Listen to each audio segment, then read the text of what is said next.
মেয়েটা কে ছিল? আমার হবু বউ। কি, তোর বিয়ে ঠিক হয়েছে? হুম। আমাকে বলিসনি কেন? প্রয়োজন মনে করি নাই। আমার সাথে মজা করছিস তাই না? আপনি আমার কে হন যে আপনার সাথে মজা করব? 1 মিনিট, এক্ষুনি পরিষ্কার হয়ে যাবে তুই সত্যি বলছিস না মিথ্যা বলছিস। এই বলে ও রুম থেকে চলে গেল। রান্নাঘরে আম্মুর কাছে গেল। আন্টি, তোমার ছেলের নাকি বিয়ে ঠিক করছো? কে বলছে তোমায়? তোমার ছেলে বলছে। ওর কথা তুমি বিশ্বাস করছো? মিথ্যা বলছে। সত্যি বলছো তো? কিন্তু তুমি কান্না করছো কেন?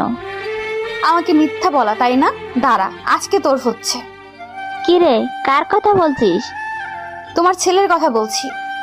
এই বলে ও আবার আমার রুমে আসলো। আপনি আবার আসলেন?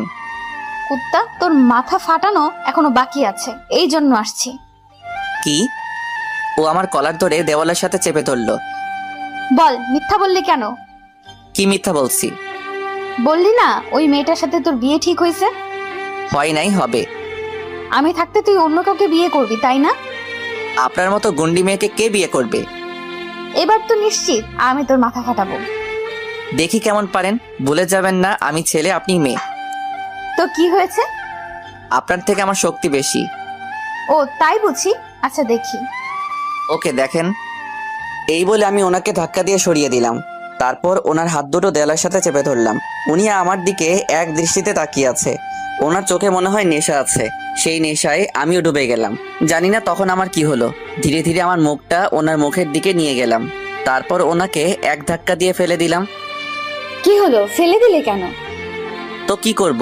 না ফেললে তো অন্য কিছু হয়ে যেত। হলে হতো। আপনি মেয়ে না ছেলে বলেন তো?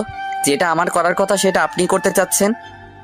তোমার মতো ভীতু আবার কি করবে? পারিস তো শুধু মেয়েদের সাথে টাঙ্কি মারতে। এই, একদম বাজে কথা বলবেন না।